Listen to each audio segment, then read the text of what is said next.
जय हिंद दोस्तों। जैसा कि आप सभी को पता है कि बिहार बोर्ड का परीक्षा 1 फरवरी से स्टार्ट होने वाली है और ऐसे में बहुत सारे बच्चे जो है घबराए हुए हैं तो उसे क्या पढ़ना चाहिए ताकि वो अच्छा खासा नंबर ले आए। तो आज की क्लास में आपको घबराना नहीं है प्यारे बच्चों, क्योंकि आज की क्लास में क्लास 12th के बच्चों के लिए हिस्ट्री के MVBI ऑब्जेक्टिव क्वेश्चन कराएंगे, जो आपके बोर्ड परीक्षा 7 फरवरी को जो हिस्ट्री का परीक्षा होने वाली है उसमें आपको 5 नंबर 100% इस वीडियो से मिलेगा तो मिलेगा। तो प्लीज आप इस वीडियो को ध्यान पूर्वक जितना हो सके देखिएगा, क्योंकि ये जो वीडियो है पूरा सिलेक्ट करके लाए हैं, जो बार बार पूछा गया है वही प्रश्न लाए हैं। जो 7 फरवरी को 100% पूछेगा तो पूछेगा। तो प्लीज आप इस वीडियो को शुरू से लेकर अंत तक जरूर देखिएगा। और एक आपसे छोटी सी गुजारिश है प्यारे बच्चों कि आप अपने दोस्तों को भी शेयर कर दीजिए, क्योंकि लास्ट समय में जो है प्यारे बच्चों सभी का कल्याण सोचना चाहिए। जैसे आपके दोस्त जो होंगे बहुत कम पढ़े होंगे और आप बहुत अच्छे हैं, तो आप क्या कीजिए, वो जो कम पढ़े हैं उन बच्चे को भी कल्याण कर दीजिए ताकि उनका भी कुछ अच्छा खासा नंबर आ जाए। हम यही कहेंगे आपको। और आपका भी कर्तव्य क्या है कि इस वीडियो को लाइक कर दीजिए, और मुझे उम्मीद है कि आप इस वीडियो को लाइक कर देंगे। तो चलिए हम बिना किसी देरी को क्या करते हैं, क्लास को स्टार्ट करते हैं। और आपके सामने एक नंबर में क्या कहा जा रहा है प्यारे बच्चों, उन प्रश्नों को ध्यान पूर्वक देखिएगा और हो सके तो कमेंट बॉक्स में कमेंट करते हुए चलिए, क्योंकि आप लाइव क्लास नहीं ज्वाइन कर पाए होंगे। तो ठीक है, चलिए यहाँ पर देखिए एक नंबर में क्या कह रहा है कि आइन ए अकबरी के लेखक कौन है। आइन ए अकबरी के लेखक कौन है, तो आप याद रखिएगा अकबर है। कौन है बाबू, अकबर है। तो ऑप्शन यहाँ पर क्या हो जाएगा, बी हो जाएगा।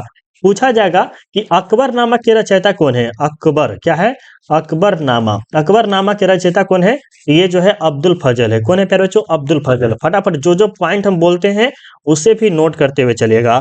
बाबरनामा के रचयिता कौन है, तो बाबर ही है। कौन है, बाबर ही है। आइन अकबरी ये तीसरा भाग है। कौन सा भाग है प्यारे बच्चों, आइन अकबरी के ये तीसरा भाग है। ठीक है, आगे चलते हैं।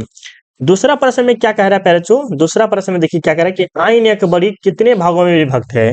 आइन अकबरी जो है ये कितने भागों में विभक्त है, तो ये टोटल 5 भागों में विभक्त है। कितने भागों में, 5 भागों में, जो कि ऑप्शन डी हो जाएगा। अगर अगर आपसे पूछ लिया जाए कि आइन अकबरी को भूमि को कितने भागों में बांटा गया है, तो 4 भागों में। कितने, भूमि को पूछेगा तो 4 भागों, और ऐसे सीधे पूछ रहा है तो 5 भागों। याद रहेगा ना, बिल्कुल याद रहेगा। तीसरा प्रश्न में देखिए क्या कर रहा है कि कुतुब मीनार का निर्माण किसने आरंभ करवाया था। मतलब ये जो कुतुब मीनार है प्यारे बच्चों, इसका निर्माण किसने करवाया था, तो आप याद रखिएगा कुतुबुद्दीन ऐबक ने। किसने, कुतुबुद्दीन ऐबक, जो कि ऑप्शन सी हो जाएगा। आपको ये भी याद रखना है कि ताजमहल, क्या प्यारे बच्चों, ताजमहल का निर्माण किसने करवाया था, तो शाहजहां ने। किसने करवाया था, शाहजहां। छोटा छोटा पॉइंट आपके बोर्ड एग्जाम के लिए बहुत ज्यादा इंपॉर्टेंट है। तो ताजमहल का निर्माण किसने करवाया था, शाहजहां ने। कुतुब मीनार का निर्माण किसने करवाया था, तो कुतुबुद्दीन ऐबक ने करवाया था। ये छोटा छोटा पॉइंट आपको क्या करना है, याद करना है। ठीक है, चलिए आगे देखते हैं 4 नंबर में कि औरंगजेब ने अपने जीवन का अंतिम भाग बिताया था। औरंगजेब जो है अपने जीवन का अंतिम भाग कहाँ बिताया था, तो आप याद रखिएगा दक्षिण भारत में। कहाँ बिताए थे, दक्षिण भारत में, जो कि ऑप्शन डी हो जाएगा। और कभी कभी पूछता है कि आलमगीर के नाम से, फटाफट कमेंट करते हुए चलेगा। आलमगीर, आलमगीर के नाम से कौन जाना जाता है, तो आप बताइएगा सर। इस जो ये जो जाना जाता है औरंगजेब, कौन जाता है, औरंगजेब। ठीक है, कौन जाना जाता है, औरंगजेब जाना जाता है। आलमगीर के नाम से कौन जाना जाता है, औरंगजेब। औरंगजेब ने अपने जीवन का अंतिम भाग कहाँ बिताया था, तो वो बिताया था दक्षिण भारत में। ठीक है, चलिए अब देखिए आपके सामने 5 नंबर में क्या कह रहा है कि भारत का प्रथम मुगल शासक कौन था। देखिए भारत का प्रथम मुगल शासक जो था वो बाबर था। कौन था, बाबर था। बाबर ने 1526 में, कब, 1526 में पानीपत की प्रथम लड़ाई, पानीपत क्या है प्यारे बच्चों, पथ, पानीपत की प्रथम लड़ाई। पानीपत की प्रथम लड़ाई में क्या क्या हुआ था, पानीपत की प्रथम लड़ाई कब होती है, 1526 में। किसको हराया था, इब्राहिम लोदी को। किसको, इब्राहिम लोदी को। किसने हराया था, बाबर ने। मुगल साम्राज्य की नींव कब डाली थी, तो 1526 में। किसने डाली थी, तो बाबर ने डाला था। ये आपको याद रखना है। ठीक है, चलिए आगे चले, आगे चलते हैं हम। यहाँ देखिए 6 नंबर में क्या कह रहा है कि दीन ए एलाई संबंधित है। दीन ए एलाई जो है वो किससे संबंधित है प्यारे बच्चों, तो दीन ए एलाई जो है, थोड़ा सा रुकिएगा। चलिए प्यारे अब हम यहाँ से स्टार्ट करते हैं। यहाँ पर जो क्या कह रहा है, दीन इलाही संबंधित है, तो ये जो है प्यारे बच्चों किससे संबंधित है, तो ये जो है अकबर से संबंधित है। कभी कभी बोर्ड एग्जाम में पूछा जाता है कि दीन इलाही जो धर्म है वो कब चालू किया गया था, तो 1581 रहेगा या 1582। दोनों में से कोई भी ऑप्शन रहेगा तो आप कोई भी लगा के टिक कर सकते हैं, लेकिन 1581 जो रहेगा तो आप 1500 पहले 81 को लगाइएगा, ठीक है। तो यहाँ पर ऑप्शन यहाँ पर जो होगा सी हो जाएगा, ठीक है।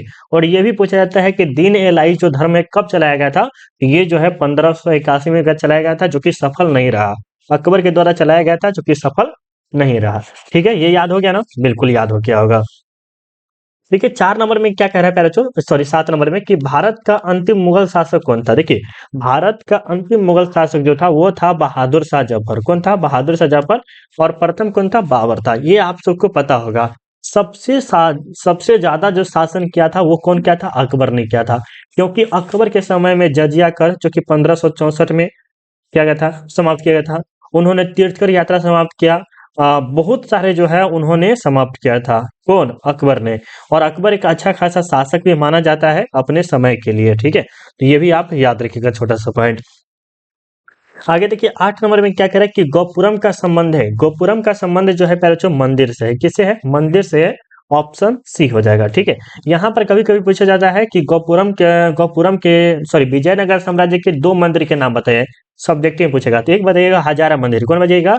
एक बताइएगा हजारा मंदिर, ठीक है। एक हजारा मंदिर हो गया। और दूसरा में जो है प्यारे बच्चों, दूसरा में जो आप याद रखिएगा, दूसरा में जो आप याद रखिएगा कौन है दूसरा में? तो विट्ठल स्वामी मंदिर है। कौन है? विट्ठल स्वामी मंदिर है। बढ़िया से याद कर लीजिएगा। कहाँ है? विट्ठल स्वामी मंदिर है, ठीक है। और गोपुरम जो है किसके लिए जाना जाता है? मंदिर के लिए। ये प्रवेश द्वार होता है, ठीक है। चलिए 9 नंबर देखिए क्या कह रहा है। 9 नंबर और ज्यादा इंपॉर्टेंट है कि विजयनगर का महानतम शासक कौन है। ये जो हजारा मंदिर और विट्ठल स्वामी मंदिर जो देख रहे हैं ना, वो कृष्णदेव राय के समय में ही हुआ था, जिसके कारण क्या है, इसे महानतम शासक कहा जाता है। महानतम शासक जो कि वो अच्छा खासा कार्य भी किए हैं और अच्छे समय तक रहे हैं। और पूछा जाता है कि विजयनगर साम्राज्य की स्थापना कब की थी? 1336 में किए गए थे। कब किए थे? 1336 में। इसकी स्थापना किसने किया था? हरिहर और कौन कहते हैं? हरिहर और बुक्का, ठीक है, याद रखिएगा।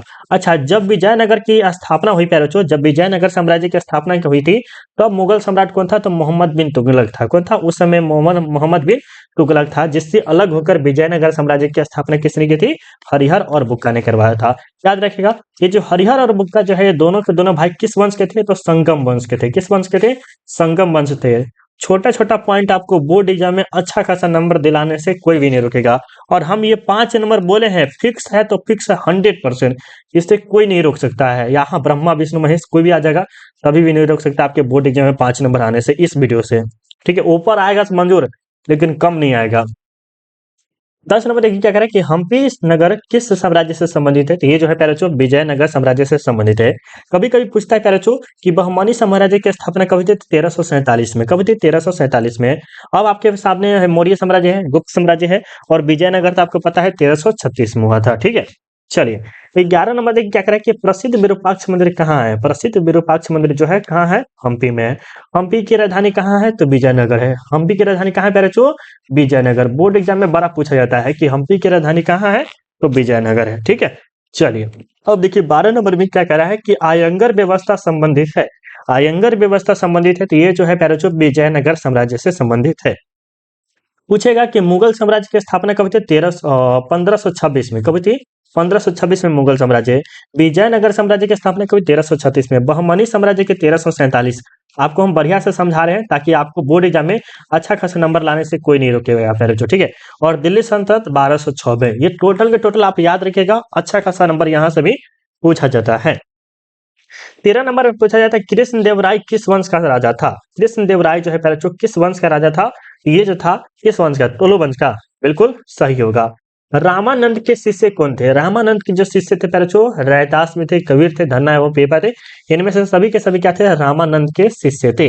अब देखिए यहाँ पर ये प्रश्न 15 नंबर में क्या कह रहा है कि उत्तर भारत में भक्ति आंदोलन लाने का श्रेय किसे जाता है। देखिए उत्तर भारत पूछ रहा है और एक पूछेगा दक्षिण भारत, ठीक है।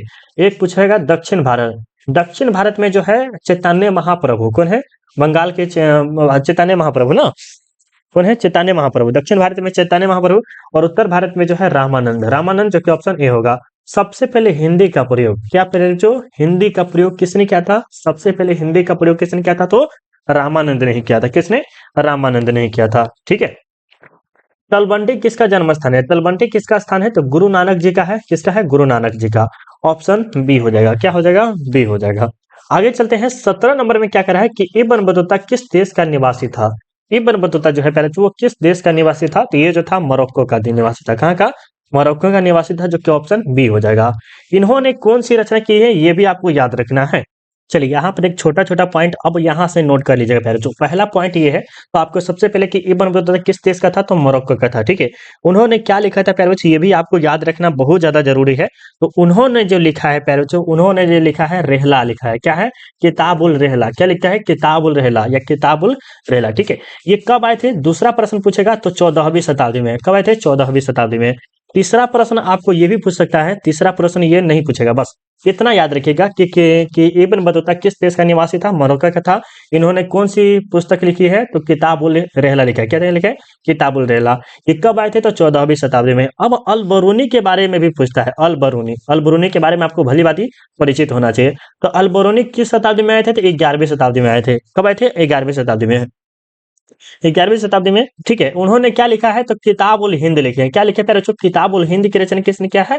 तो अल बरूनी ने किया है। यहाँ से आपको 1 नंबर 100% पूछ लेगा, जितना हम आपको बताए हैं उतना, ठीक है। आगे देखिए 15-18 नंबर में कि इंडिका के लेखक कौन है? तो इंडिका के लेखक जो है मेगास्थनीज है। मेगास्थनीज कौन था? तो ये एक राजदूत था प्यारे बच्चों। क्या था? राजदूत। क्या था? राजदूत था। पहला पॉइंट। दूसरा पॉइंट ये है प्यारे बच्चों, ये किसके दरबार में आए थे? तो चंद्रगुप्त के। किसके? चंद्रगुप्त। चंद्रगुप्त मौर्य के दरबार में। तीसरा पॉइंट ये है, ये क्यों आया था? क्योंकि उन्होंने सेल्यूकस ने भेजा था। किसने भेजा था? सेल्यूकस ने। किसने? सेल्यूकस ने भेजा था। चौथा पॉइंट ये है प्यारे बच्चों, क्यों भेजा था? क्योंकि हेलेना से विवाह कर लिया था। हेलेना से कौन विवाह किया था? तो चंद्रगुप्त मौर्य ने किया था। इन्होंने कौन सी रचना किया है? तो इंडिका। इंडिका इनकी पुस्तक के नाम है, जिसकी रचना किसने किया है? इंडिका की रचना किसने किया है? मेगास्थनीज ने किया है, जिसमें इंडिया के बारे में, रीति रिवाज, सब चीज के बारे में आपको बताया गया है। तो ये छोटा छोटा पॉइंट आप याद रखिएगा। मेगास्थनीज क्या था? राजदूत था। वो किसके दरबार में थे? तो चंद्रगुप्त मौर्य के दरबार में। इसको कौन भेजा था? सेल्यूकस ने भेजा था। सेल्यूकस की पुत्री का नाम क्या है? हेलेना है। और इन्होंने क्या लिखा है? तो इंडिका नामक पुस्तक लिखी है, जिसमें इंडिया के बारे में भर भर के कहानियां बताया गया है। 19 नंबर में देखिए क्या कह रहा है कि अल बरूनी किसके साथ भारत आया था? देखिए अल बरूनी जो है 11वीं शताब्दी में आया था, और ये जो है मोहम्मद गजनी के साथ आया था। किसके साथ आया था? मोहम्मद गजनी के साथ आया था। और ये जो है, उन्होंने क्या लिखा है? किताब। क्या लिखा है प्यारे बच्चों? किताबुल क्या लिखे हैं? हिंद। किताबुल हिंद। बिल्कुल किताबुल हिंद लिखे हैं, ठीक है। रेहला जो है किसने लिखा है? ये आपको पता होना चाहिए, किसने लिखा है? कि रेहला किसने लिखा है? तो रेहला जो है आपको इब्न बतूता लिखा है, ठीक है। चलिए 20 नंबर देखिए क्या कह रहा है कि कैप्टन हॉकिंस किस मुगल शासक के दरबार में आया था? कैप्टन हॉकिंस अकबर के नहीं आया था, और नहीं शाहजहां के, नहीं औरंगजेब के। तो किसके जहां में? जहांगीर के शासनकाल में आया था। ऑप्शन बी हो जाएगा। ये आपका लास्ट आपको प्रश्न बताना है कि वास्को डी गामा कब आया था। ये कमेंट करके आपको बताना है, अगर रियलिटी में अगर आपको पता हो तब। और अगर आपके बाद इसके बारे में और डिटेल में आपको पता है, मतलब फुल डिटेल में आपको पता है, तो जितना हो सके उतना गहरा में आप बताइएगा, तब ताकि हम आपका कमेंट जो है ना पिन कर देंगे, ठीक है। और बहुत बच्चे बोलते हैं कि सर मुझे पीडीएफ चाहिए, पीडीएफ चाहिए। तो उसके लिए सिंपली क्या करना है बाबू, आपको सिंपली क्या करना है, आपको गूगल पे जाना है, ठीक है। गूगल पे जाना है और आपको सर्च करना है, क्या सर्च करना है? Golden study. क्या करना है? गोल्डन स्टडी, GOLDEN, ठीक है। गोल्डन स्टडी जो हम बोल रहे हैं वही सर्च कीजिएगा। देख लीजिएगा, थोड़ा सा वीडियो रुक गया था। देखिए ये सब आप गोल्डन स्टडी का नाम देख लीजिएगा, GOLDN, गोल्डन STUD, ये सब आप बढ़िया से पढ़ लीजिएगा बाबू, ठीक है। जाके आप बढ़िया से पढ़ लीजिए, कोई पैसा वगैरह नहीं लगेगा, ठीक है। चलिए अब मिलते हैं अगली वीडियो में। अभी के लिए बाय बाय, जय हिंद, जय भारत। कैसा लगा वीडियो कमेंट करके जरूर बताइएगा।